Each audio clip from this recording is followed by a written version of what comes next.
And now, the Whistler's strange story. Girl in Black.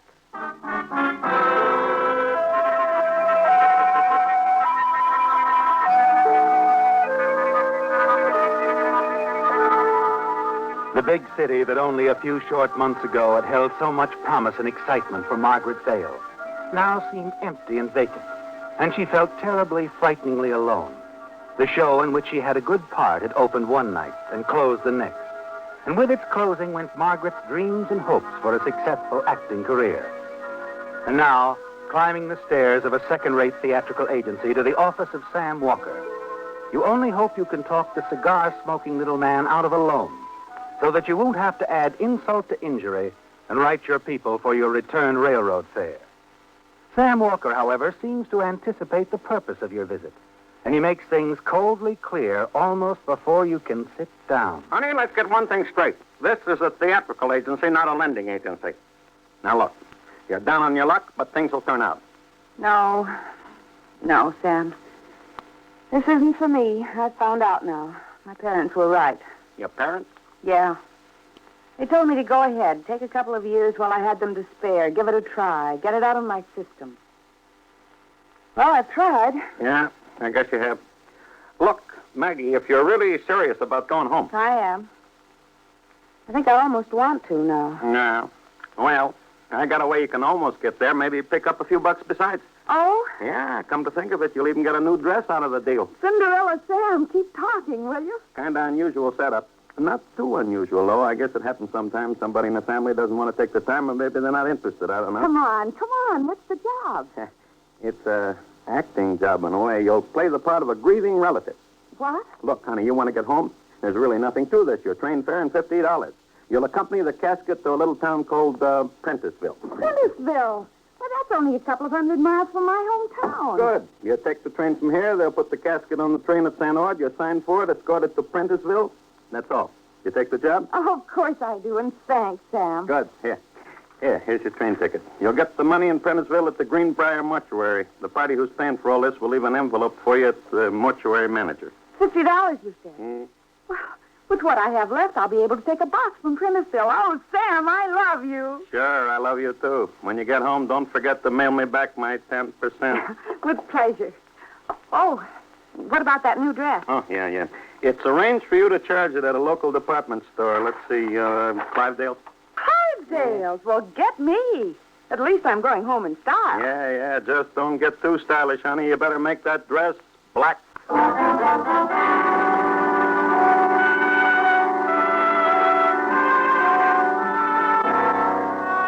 It's a strange role to play, isn't it, Margaret? And yet you don't mind.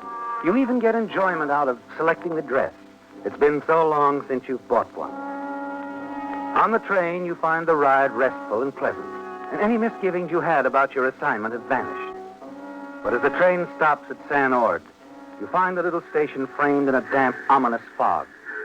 And as you present yourself to the baggage master and catch sight of the casket, a strange feeling of dread comes over you. Margaret Bale. You relative? No. Just helping out the family. Rather unpleasant duty for a pretty young girl. Nasty night, too, all this fog. Oh, I don't mind. Not foggy inside the train. Oh, isn't it the truth? Little moving world of its own, isn't it? Oh, the casket's being put in the baggage car now. You can get back on any time. Thank you.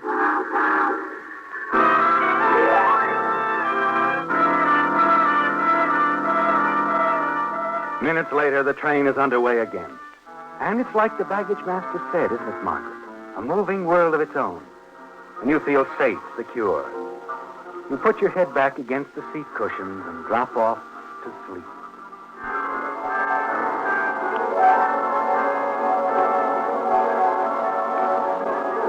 The fog is worse in Prentisville.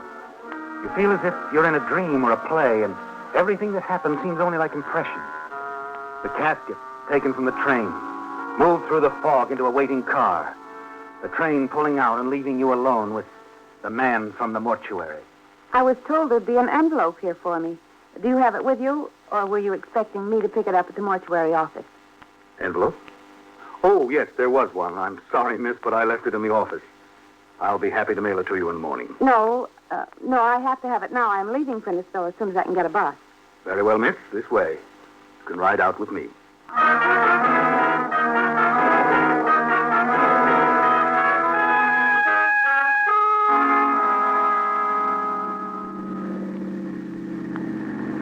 I've got to drive slow on account of the fog. Bad night. I guess it was good for that chap that escaped from San Ord, though. Did you hear about it? No, what happened? A lifer escaped. It was on the radio earlier. Come to think of it, it must have been a couple of hours before your train stopped at San Ord. Oh? I didn't hear anything about it. Perhaps the news flash wasn't on yet. Fellow was a lifer. Mace Murdoch. Certainly gave them the slip. Must have had it all very carefully timed. Went over the wall and disappeared completely. Gives me the willies. People like that wandering around. Oh. Here we are. You wait here, and I'll go in and get your envelope for you. While you're in the office, would you call a cab to take me to the bus station? Certainly. You better come on in and wait in the front office, miss. Thank you. Oh, I forgot my handbag. What? My handbag. I left it on the seat of the car. Never mind, I'll get it. Well, the office is right off here when you come back, miss. Thank you.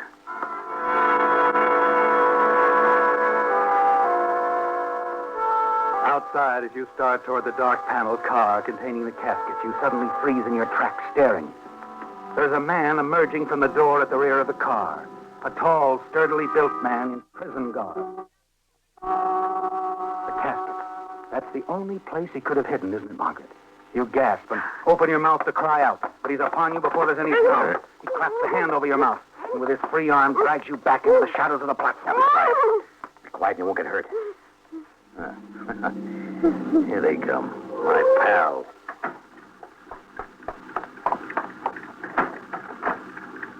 Casket inside the car? Yeah, Keller, it's here. Key's still in the ignition, too. Yeah, we're in luck. Get in. Drive it out the farm. Okay.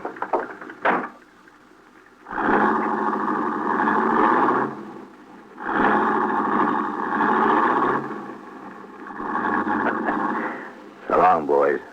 Any surprise you got coming? Okay, when he comes back out, just describe exactly what you saw happen. No more, no less. Exactly what I saw, I understand. Oh, here's your envelope, miss. Your taxi's on its way out here now. What's the matter? The car with the casket. They're gone. Somebody drove up. 2 men. One of them drove it away. 2 men? Yes, one of them got out, got in the mortuary car and drove it off.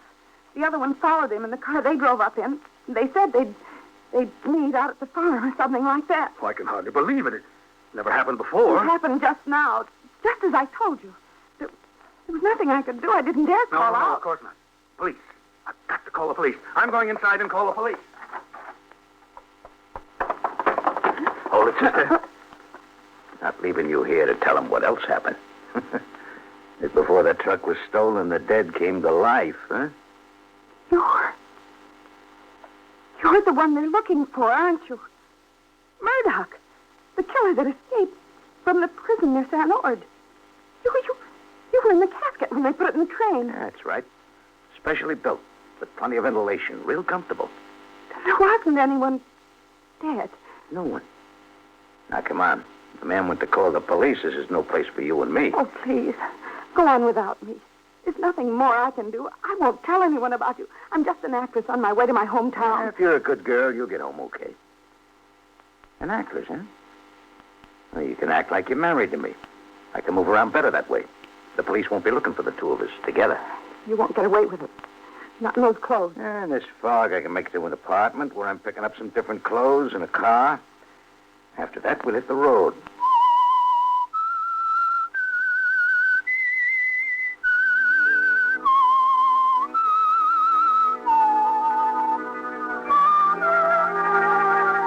It's like a fantastic dream, isn't it, Margaret? And you can't believe it's really happening to you, but it is.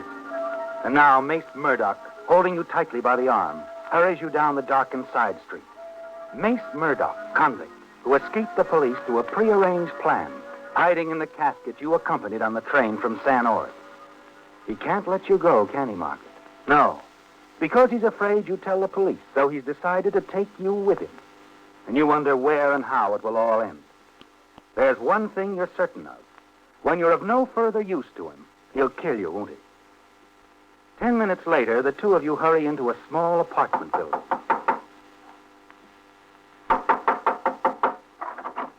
Yes, what? Mace Murdoch. Mind if we come in, Harry? Oh, no. Yeah, See here, thanks. Mace, After you, sweetheart. Well, I heard about you breaking out, Mace. How did you do it? Well, Keller fixed it. Keller? You're joking. It's not like Keller to go messing around trying to spring a con. Not unless there's big dough in it. How about a drink, Harry? Oh, Mace, what did you mean about there being money in the deal? My cellmate was a guy named Dutch Stauffer. Mean anything? Of course. He got picked up on a bank job about 5 years ago, $100,000. None of the money was ever found. They figured he hid it away somewhere. That's the way Keller had it figured, too. But didn't Stauffer die last month? Yeah, that's right. But maybe before he died, he whispered something to me about where the 100,000 is, huh? That's right. I got word to Keller and made a deal. If he got me out, I'd cut him in for 50,000. Keller worked out a beautiful plan, and here I am. Well, here's your drink, miss. Thanks. Look, there's something I don't understand. If Keller fixed the break for you, how come you're not with him and the boys now? I figured it wouldn't be healthy. You see, he'd want me to tell him where the dough is. And I don't know. You don't know? You mean... I mean Stauffer never opened his mouth to me. Oh, brother. Keller's not going to like that. Who cares? I'm just interested in getting out of town. That's why I came to you, Harry. You're an old pal, just about my size. Oh, you want some clothes? Of course. Help yourself. The stuff's in the bedroom closet. Thanks. Oh, Harry. Yeah? While I'm changing, keep your eye on the doll here, huh? She might want to leave in a hurry, and I wouldn't like that. Of course, certainly. Oh, look, lady, what is this between you and Mace? You mad about something? Listen to me. I've got some money. Not much. But I'll give it to you, all of it. I just want to get away. Oh, now, you heard what Mace said. He wouldn't like it. Please, here, take the money. You'll kill me if you don't let me go. Now, why would he want to do a thing like that to a nice-looking girl? Hey, wait a minute. Don't go running anywhere. Oh, Harry. Mr. Keller. I was just about to knock. Am I interrupting something? Why, no, nothing at all. The lady here seems to be in a hurry. Let me go. Now, take it easy, lady. Not being very polite, Harry. If the lady wants to leave, I don't see why she can't. Wait a minute now. Maybe that's not such a good idea after all. I think I've seen this little lady somewhere before. Maybe at the depot tonight, huh? I don't know what you're talking about. Sure you do. Quite a coincidence finding you here with an old friend of Mace Murdoch's. Yeah, quite a coincidence. Maybe the two of you know something I want to know. Like where Mace is right now, eh? How about it, sweetheart? Where is he? Come on, I said, where is he? Bedroom. Okay. Get moving.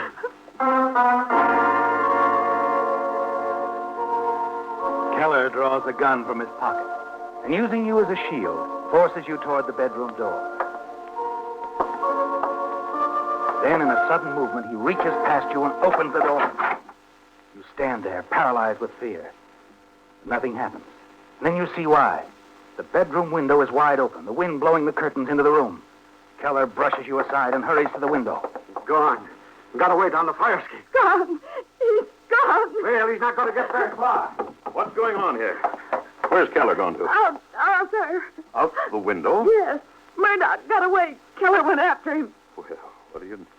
Look, lady, I don't know about you, but I'm getting out of here. I don't want to be around when Keller gets back. Now, what's happened to my car keys? I had them right here on the dresser. I got him, Mary. Mace. Well, you've been in the closet. I thought... Yeah, so did Keller. You know, for a smart guy, Keller falls for some pretty old gang. Now, wait a minute, Mace. You're going to take my car? Yeah. You can tell Keller I took it while you were under a gun. Me and the little lady here has some traveling to do. Come on, baby, let's go.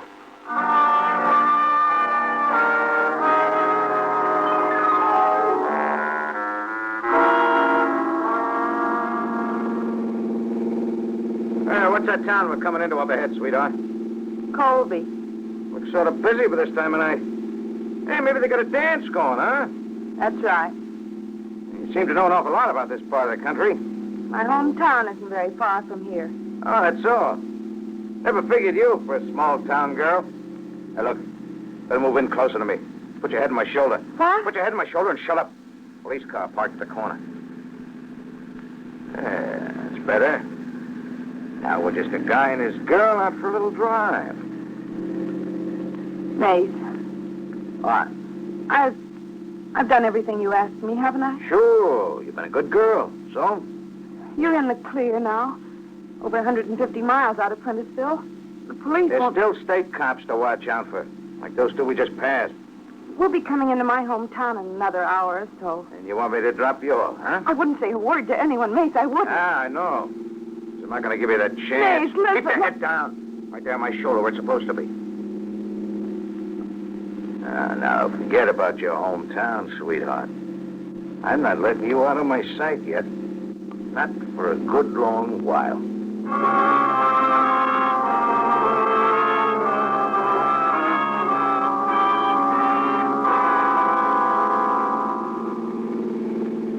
Mace, Well, I thought you were asleep. Hadn't heard a word out of you the last 50 miles. you haven't changed your mind about... About dropping you off with the home folks? No. I haven't changed my mind. Forget it. All right, Mace. All right. Hey, come here. Come here, I said. No. You're not jumping out. Let me go. Let go of that wheel. It'll wring your neck. Well, sure did a nice job. Real nice job. Smashed in the whole front of Harry's car. Well, we walk. Oh, this is great. The storm coming up. Walk where? To the next farmhouse, I guess. See if we can pick up a car or a ride. All you did was make things tougher for both of us. Come on, get out of that car. Go on, get moving. We might have quite a hike ahead of us.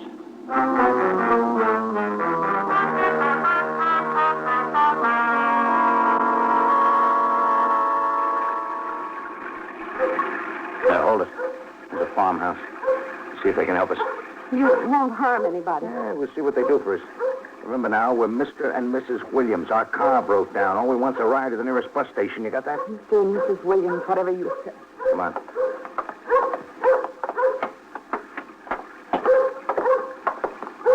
No tricks now. No.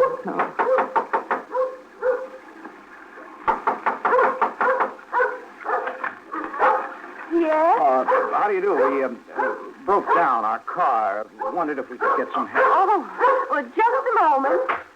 An old lady we're in with. Just don't hurt her. Oh, young folks, well, come inside. Ruthie, now you stop your barking. Now everything's all right. I'll get the lights on. Well, there we are. What? Miss Margaret. Margaret Bale, isn't it? That's right. I don't think I remember you. Oh, I'm Mrs. Bale. No, you wouldn't remember me, child. Goodness, we've so few visitors out here, but you live over in Midvale, don't you?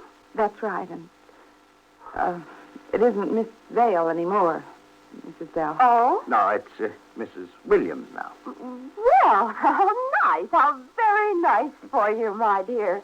Oh, but come in by the fire, you two. You're drenched through. I'll fix you some hot coffee. No, that can wait, Mrs. Bell. What we're really interested in is getting to the bus station. You got a car here? No, I haven't, and Mr. Bell's out of town, but... Oh, I'll call a neighbor, Jess Carlson. Ask him to drive over and take you into town. He only lives a mile or so away. Oh, thanks very much. That'll be very nice of you. Not at all. Now, go on, the both of you, in by the fire. I'll call Jess and fix that hot coffee before you catch your death. Now, go on. All right. You did great, Mrs. Williams. Great. And for what? So that when we get to the bus station, we walk down an alley and... My life, too? I don't know. Haven't made up our mind. We'll cross that bridge when we come to it.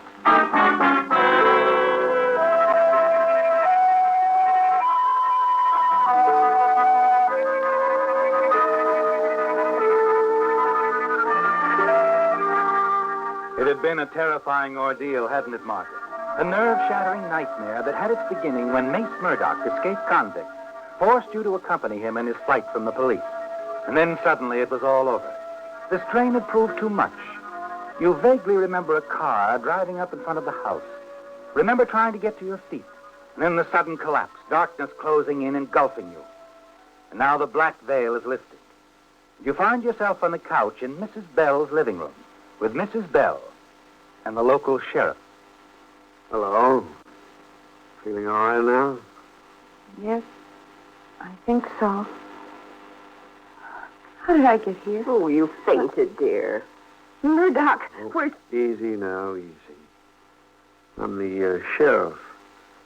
My boys have taken Murdoch down to police headquarters. He won't bother you anymore. Sheriff, how did you know something was wrong, that I was in trouble? It wasn't hard to guess. You didn't know Mrs. Bell's neighbor, Jess Carlson, was a good friend of your husband's, did you? Mr. Carlson knows Jim, my husband? He sure does. He knew he was due back from Korea soon, too. But not this soon. Just figured something was mighty wrong when Mrs. Bell called him and told him you were there with a husband named Williams when he knew your husband's name was Jim Gordon. He just called me right away. That's why I brought my boys along. Listen next week when once again the United States Air Forces in Europe present The Whistler.